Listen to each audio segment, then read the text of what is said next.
All right, boys and girls, we are back with another edition of the Federalist Radio Hour. I'm your host, Ben Domenech. You can email us, as always, at radio@thefederalist.com. Follow us on Twitter at FDRLST. Happy to be joined today by BlazeTV host Lauren Chen. You can find BlazeTV products all over the place, including YouTube, Spotify, everywhere else. You can follow her on Twitter at @LaurenChen. Lauren, thanks so much for taking the time to join me today. You're welcome, and thank you so much for having me. I'm happy to be here.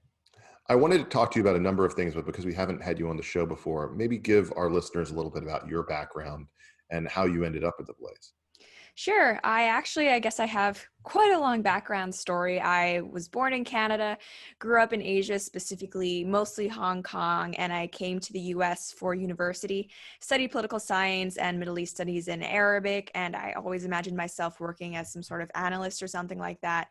I worked for Congressman Paul Ryan's office. I interned there for a little bit and quickly learned to hate working actually in politics. So when I graduated, I was working in human resources, didn't want to have anything to do with politics for about 2 years after that experience. But I eventually started making videos on YouTube, just independently focusing on mostly social issues, things like gender, political correctness that were very, very popular, especially in the online sphere. And then eventually I was lucky enough to sign on with CRTV.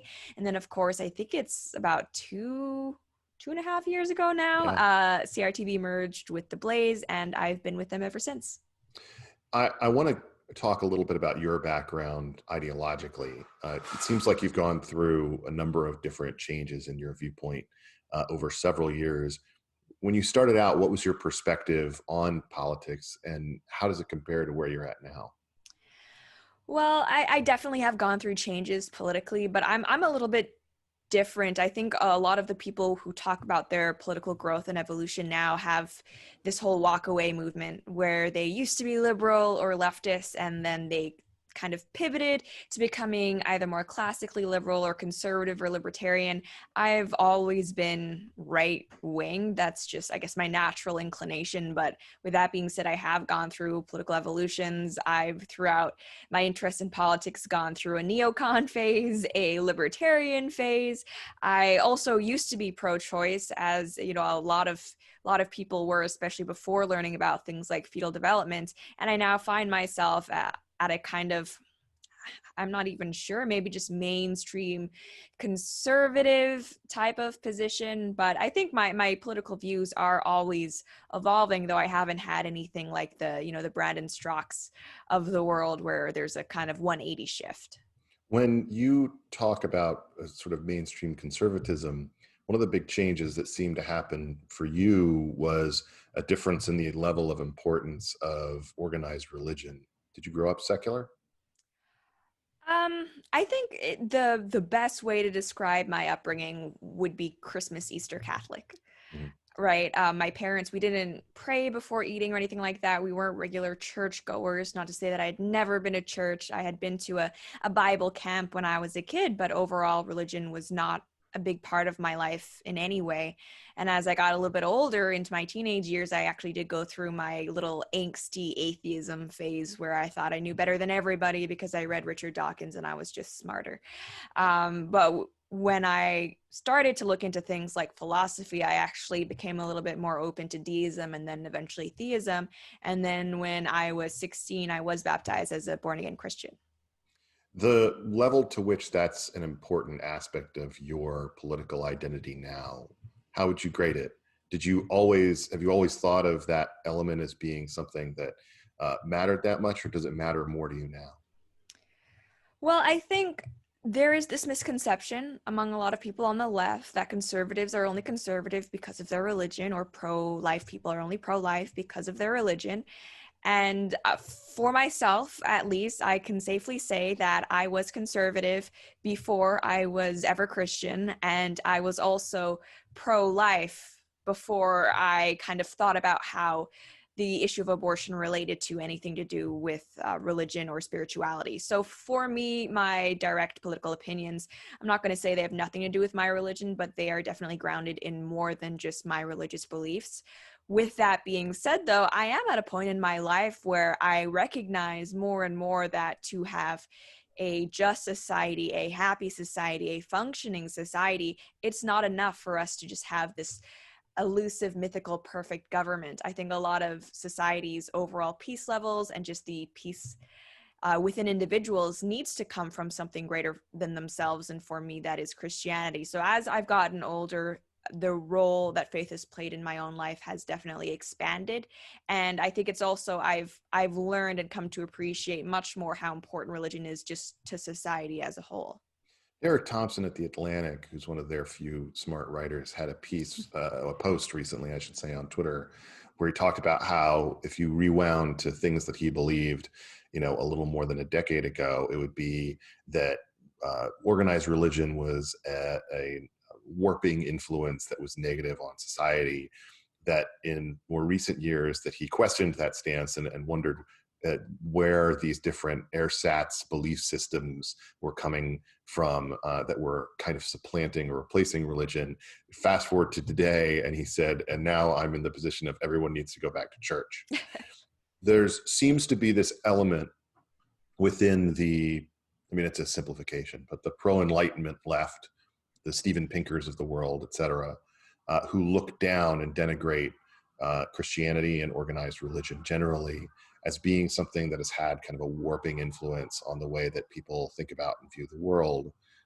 That, to me, seems to leave out something significant from this whole situation, which is that as much as the technocratic left elites, especially those who are signing the Harper's letter and the like to rail against the dangers of right authoritarianism, the dangers of backwards religious views and that sort of thing. That it's from those views that we have the protections or have the foundation of the individual liberty protections of liberalism, small L liberalism, that all of these people seem to enjoy. Why do you think it is that these intellectual liberals rejected for so long an alliance with people of religious faith, and instead chose to ally themselves with institutions that now seem to be taken over by the left? Well, I think it's in some amount due to, frankly, hubris. I think they were standing on the shoulders of Enlightenment values that were very largely based on a Judeo-Christian value, and they were confident in believing, well, we can just kind of forget the Judeo-Christian part and the rest will be fine, and we can just live in this happy, secular, humanist world with absolutely no consequences. As we're seeing more and more, the more secular that places like academia become, the more we've actually forgotten these long-held traditions like individualism and things like that in favor of this collectivism. So I'm hoping actually that the more these quote unquote enlightened leftists or liberals see how authoritarian the progressive far left is becoming, they may start to appreciate the Christian roots of Western civilization more. And a second, I think there has also always been, when it comes to a lot of the most famous intellectuals who speak out about atheism and things like that, an ignorance about Christianity and the Christian heritage of philosophy and theology, right? I mean, like I've mentioned before, I've read Richard Dawkins and things like that, and he has a lot of very reasoned criticisms of organized religion, which I would agree with. I'm Protestant, so I have my own criticisms of historical institutions like the Catholic Church, and I think that's fine. A lot of Catholics have those criticisms themselves, but to say that because this institution has its issues, therefore the entire theological and philosophical background of Christianity is just ridiculous, or haha, how could someone believe that a snake could talk? It's ridiculous. I think it goes to show a misunderstanding or general ignorance of what exactly the Christian view of morality is, good versus evil, what it means to be, what is the role of the creator, right? I mean, Christianity is more than just the idea that Jesus died for our sins. It's also an entire coherent philosophical framework. So I just wish that more of these liberals who speak out against Christianity as if it's some folklore were familiar with that background. And actually, Jordan Peterson, I very much disagree with how he presents Christianity as simply a tool or a utilitarian form of social control. I think there's more to the Bible than that, but I do appreciate how he has taken the time to actually explore Christian traditions and Christian philosophies.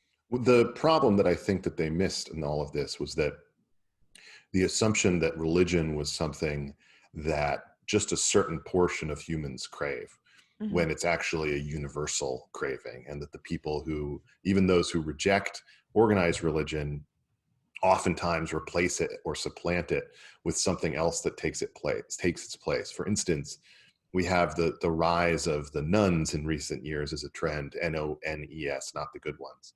And they, obviously tend to have very different values. One of the most interesting things about them that Barna's research has found is that many of them even reject the spiritual but not religious aspect. They just have nothing that Right. they put in that category. But the truth is, they do have things they put in that category. They put things, for instance, like a recent poll found about 17% of Americans said that it was a top 3 priority for them, for the corporation that they were buying things from, to be good for humanity, to have some kind of moral aspect to what they were going to achieve. It seems to me that all that's happened is they've replaced a kind of organized faith that has the aspect of being religious front and center, to one where that religion just is subsumed into corporate values and to different aspects of the way that accompany a group of humans who meet with each other far more often than just once a week, if you're a Protestant, than to actually advocate for and organize around these moral principles. No, you're absolutely right. And what I've noticed is interacting with militant atheists. So often one of the things that they hate about organized religion is the idea of a strict moral code or prescribed behaviors. But if we look at what our society has turned into, it's not as if we no longer see that. You're exactly right. We now have corporations virtue signaling about what is and what is not correct actions, right? We have activists doing the same thing online. And on the darker side, any area where we have seen a complete abandonment of moral codes, we've seen I think a marked degradation of the conditions people have to live in. One of the best examples of this is the family structure, right? We've kind of gone away from the idea of the nuclear family being the standard or the norm.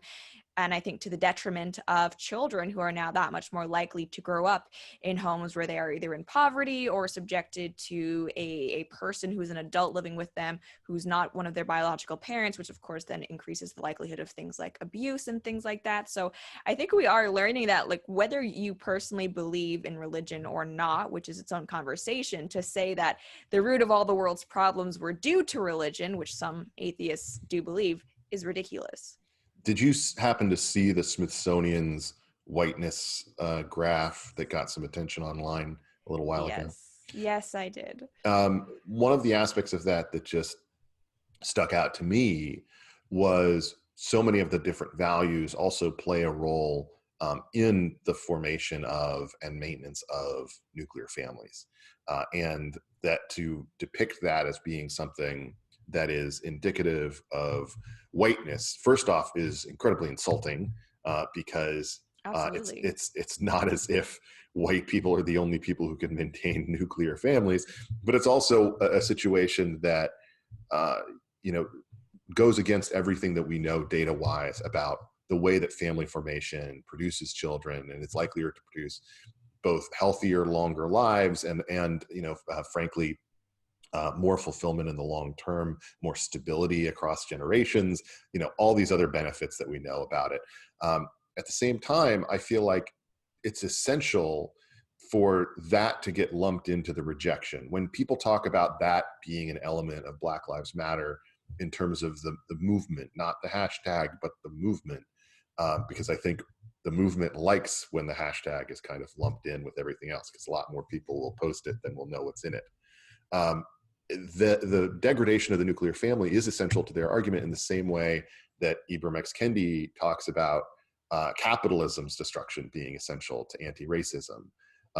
And that's the type of thing that I think is very difficult to cut through with and talk about openly without being called some kind of fascist or alt-right or white supremacist, etc. So how should we go about having that conversation? Not so much online where people are insane, but in normal life, where right now there are people all across the country working for firms, working for companies who are getting assigned how to be anti-racist or white fragility in their different HR groups and being told that they have to read it. Well, I think you're right in that this is a very hard conversation to have. It's a very touchy subject, and I think there are a lot of people out there who would love to be able to talk about this, but refrain from doing so because of the social consequences that would come with it, and those consequences are absolutely real.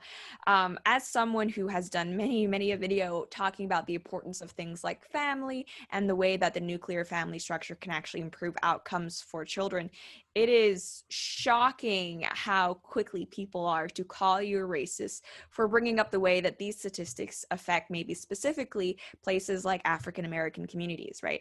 And I absolutely believe in the hashtag Black Lives Matter. I think all lives matter, including Black lives. And I think there are a lot of Black people out there who are being let down by society and who are not being given an equal shot. Do I believe this is from systemic racism? I think there are a lot of factors at play. I would like to look more specifically at the way that the family plays into this. You know, I've talked about the way that if you just have a two-parent household who waits until they get married to have children, who graduates high school, how much lower the poverty rates are across all races, including Black people.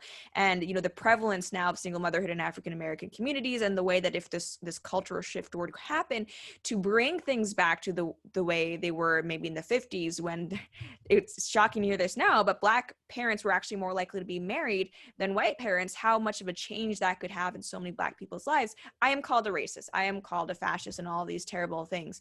So it's frustrating as someone who is conservative or right wing, you're almost prevented from contributing to the conversation with conservative or right wing values out of fear of being labeled all of these terrible, honestly reprehensible things. And I think, well, first off, we have to, if you do believe that this is an important conversation to have, we have to be willing to do it, right? Because the only reason they're able to bully people who talk about this is because so few of us do it. But the truth is they can't fire all of us. They can't ban all of us. We need to have a willingness to stand up for our beliefs. And there are so many people within the Black community who are starting to talk about this very loudly, and kudos to them for doing that. If we talk about people like Candace Owens, Brandon Tatum, and more. And so I think we also need to be willing to lift up those voices, right? Because on the left, and it shouldn't be like this, but there's this idea that unless you've lived this experience, you're unqualified to talk about it. Well, you know, there are plenty of people who have lived this and who share these views. So it's not like you can write this entire belief system off based on that. But you're right, it is hard. And hopefully, especially going into an election season, conservatives, people on the right, people just in general who believe in nuclear families, we are willing to have this conversation. Well, the problem is, though, that even if they can't fire all of you or get rid of all of you, what they can do is write out your existence and erase it as something that matters to them at all. In the sense that Ibram X. Kendi and Nicole Hannah-Jones are never going to sit down for, not even a debate, but even a conversation that includes anyone who disagrees with them. And forget Candace Owens of the world, they wouldn't sit down with Coleman Hughes. They wouldn't sit down with Camille Foster. They would not sit down with Wilford Riley, and have a conversation about this, because they know that they're going to run into a number of the troublesome facts that you bring up. Now, one more thing that I think you can talk about within that vein is, we can say there are too many interactions between police and working class people generally, of all races, but particularly of Black people, because there are more police and more interactions within these urban settings. How do those interactions play out? Are there ways that those things can be improved? Seeing the George Floyd video, I'm not sure, what the police were supposed to be doing in that situation up to the point where Chauvin did what he did differently, right, just given the level of his behavior and clearly how much of a bad trip or whatever episode he was having in that moment. But that's a specific question that I think can be addressed and studied and perhaps resolved, hopefully. But that's separate from the overall conversation that the left wants us to have, because that doesn't really have anything to do with their overall project. The Gallup has a poll out today, for instance, that says that 81% of Blacks polled want either the same or more police presence in their neighborhoods. Okay, that's 81%. That's not, the 19% that's in favor of less or getting rid of them is just not the prevalent sentiment there. And you can understand why, because when cops pull back, there is more crime in those areas. There's even less accountability. There's more potential for destruction and for general law breaking and the kind of crimes that can end up hurting communities. We certainly have seen that in places in recent weeks. But to me, that requires a level of bravery from anyone who wants to talk about these issues as an American, and not just. I guess I feel like more people should be engaged with this conversation, because I think there's a natural tendency on the part even of conservatives or right of center people, even people in the center, who are confident that they're not racist, that they don't have racist impulses, that they don't have something that's going to come up. I think their natural tendency is to just back up and say, it's not my place to have a conversation about that. It's not my place to be sitting down or critiquing that. That's a Black conservative's job to do that, because I feel like I will be judged and viewed as just a racist white supremacist if I have any critique.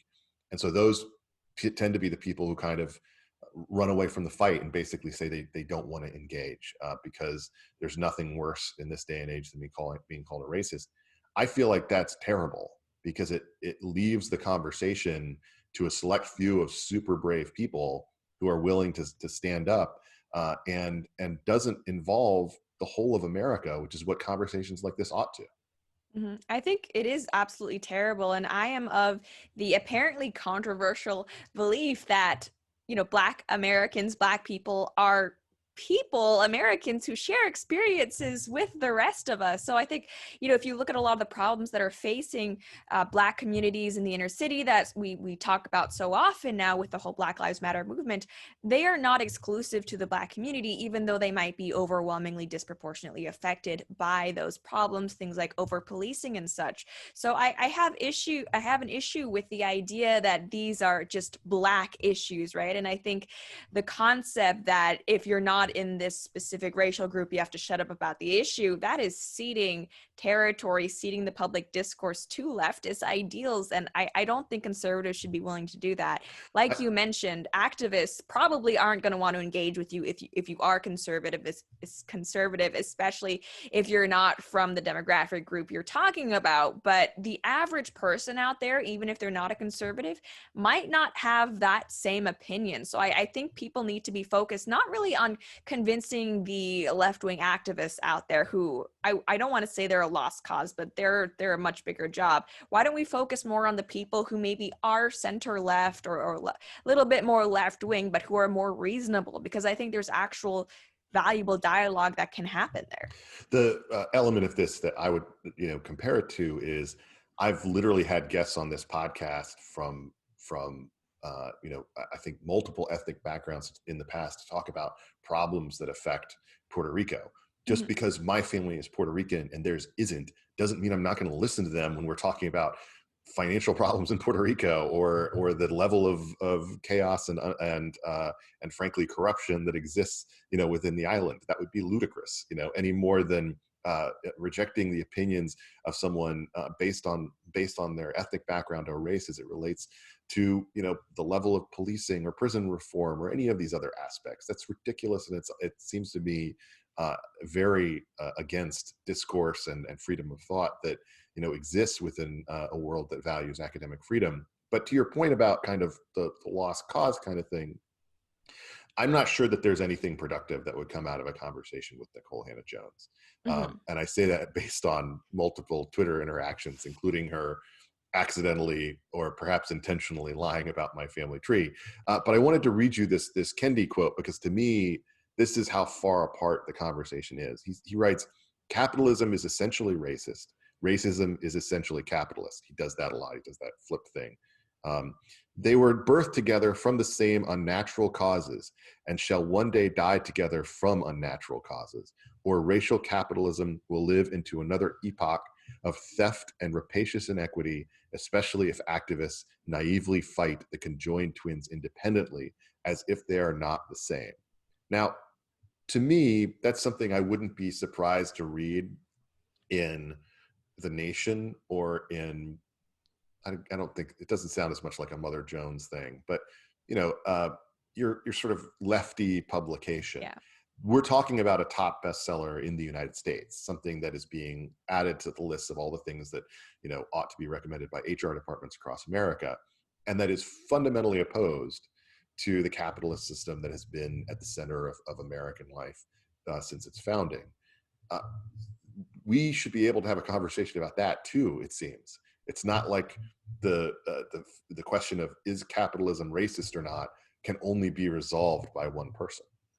Right, especially not when the people who are discussing it, the quote approved people, are making direct references and allegations against the other group. So, if nothing else, then I think the people who are being charged with racism deserve to be able to defend themselves. And that kind of rhetoric that tries to link capitalism with racism is so disappointing because, more broadly, and this is its own conversation, I think it speaks to the failings in the education system, right? I think people are uninformed about history, about economics, and I so often hear capitalism tied with racism because of things like slavery and resource exploitation. But if we actually look at how capitalism best functions, capitalism requires property rights, right? Because it requires things like investment. And if people don't feel confident that their business, their property, their product, whatever is actually theirs, then a capitalist market will be unable to flourish. So, property rights for all groups is actually at the core of capitalism. And if people were more informed about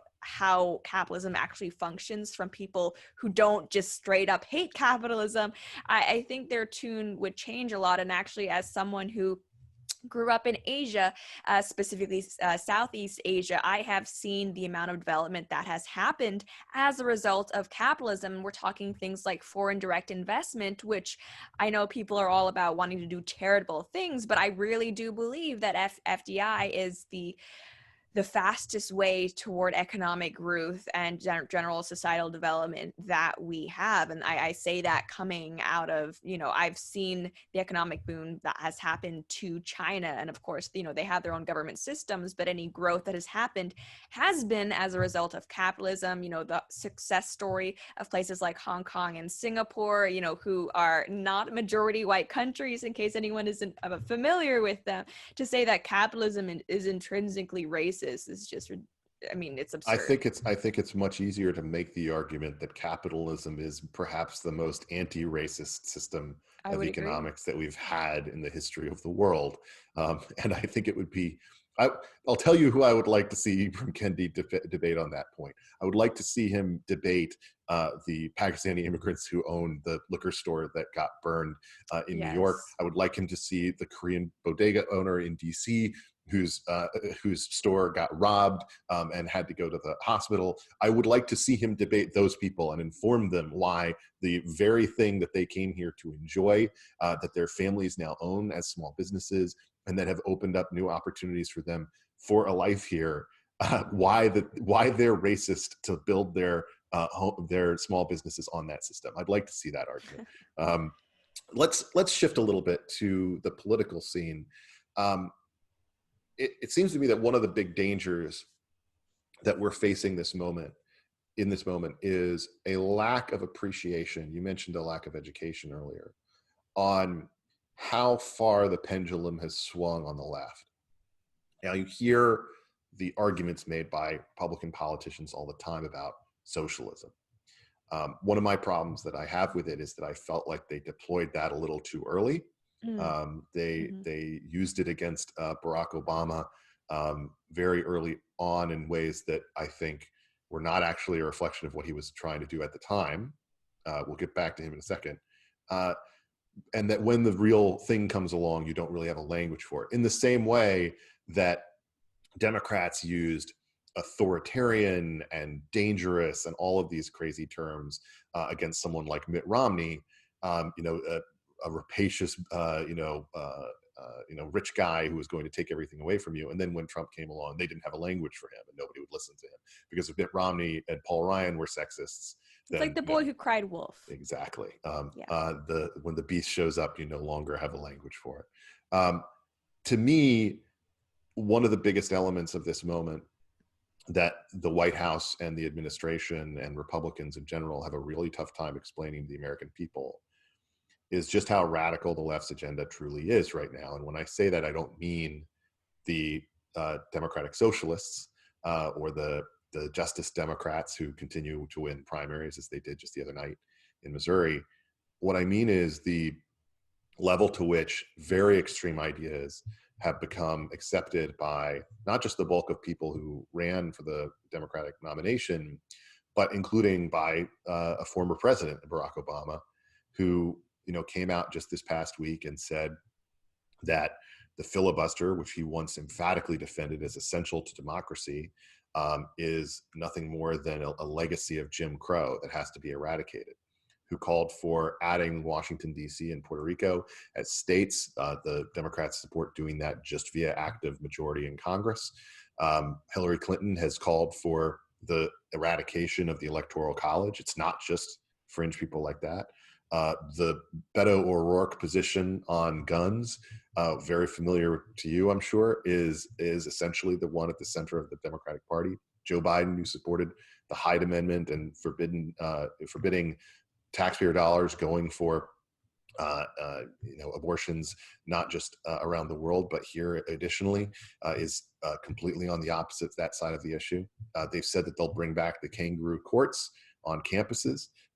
They've implied that they will either impeach one or both of the Supreme Court justices that President Trump nominated, or potentially pack the Supreme Court, and engage in all manner of other executive fiat actions to try to basically represent a pushback against what they view as being a terrible past 4 years. Given all of that, why do you think it is that, I didn't even mention defunding the police. Why do you think it is that Republicans and their politicians have such a difficult time explaining how leftist this agenda truly is? Because Republicans are, and I think for a long time now, have been very, very bad with messaging. And it's unfortunate, but it is absolutely true. And I think you're absolutely right. They threw around the socialist accusation way too early. And so now when someone like Ocasio-Cortez or Ilhan Omar or Bernie Sanders comes to the scene, well, we've been calling Barack Obama for a socialist for 10 years now. What term do we have for someone who thinks that housing and jobs should be a federal guarantee? Right? It's hard to come up with anything because, oopsie, we've already rung that bell a little bit too early now. And I think we really need to do a better job of highlighting what these people actually are saying in their own words, because I do think that a lot of voters who kind of see AOC or Ilhan Omar and they might think, they just want to give people health care. They don't know what exactly that entails. And there's been polling done that when you ask people, do you want universal health care, they're going to say, of course, who wouldn't want that? That's amazing. That's an amazing thing. But when you actually go into what a plan like Bernie Sanders would entail, longer wait times, things like that, you wouldn't be able to necessarily keep your doctor, right? It would eliminate private insurance. Then people all of a sudden say, hang on, this is not what I want at all. So I think Republicans really need to do a better job of getting the socialist message, ironically, out there, because it is not one that people actually support. And I know people who support the Justice Democrats always say, no, these progressive positions, they're popular. That's not what the polling says when you actually go more in depth. And I can't even imagine what the numbers would be asking people about a guaranteed housing plan. And something that I often see, and I think Republicans should do a better job of as well, a common talking point among the left is, well, come on, guys, every other developed country has this. Why don't we? And they say this in reference to things like, let's say, healthcare is probably the biggest one. or even gun reform, just because another country does it, it doesn't mean it's a good idea. That's a ridiculous argument in and of itself. But B, oftentimes they are actually lying. And this is especially true with healthcare. As someone who has lived in the UK, in Canada, and in Hong Kong being famous for its efficient healthcare system, a plan like Bernie Sanders is not seen in any of these countries and would go much further than what those countries have in place. So I think there's just a lot of misinformation going on. Republicans are feeding into it by trying to stick to headlines, but I would say tell the people the truth of how far and extreme these policies that people on the left are suggesting really are. As a younger commentator in this space, certainly you have gone through the period of time where people were being dismissive of the totalitarian impulses of the left, saying that this was something that was basically just, oh, this is more campus noise. We see it from every generation. They like to make noise, and then they get out into the real world and they become parents and they buy houses and they start caring about capital gains taxes.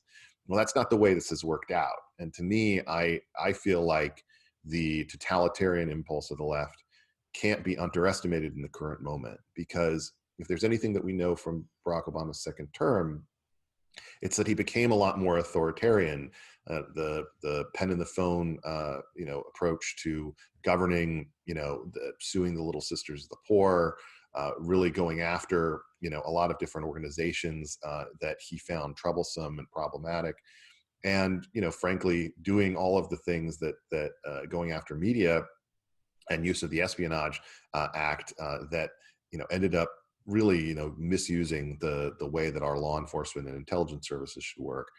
To me, I look at that as a situation that could be made even worse under a future administration if the impulse is toward we have to press forward, and we have to do so quickly because there'll be midterms and we'll lose the ability to do things. We've got to just press through, get rid of the filibuster, and do what we want. To me, not only is that very short-sighted, but it will inevitably lead to backlash as opposed to maintaining the norms that have allowed our government to work very well for as long as it has.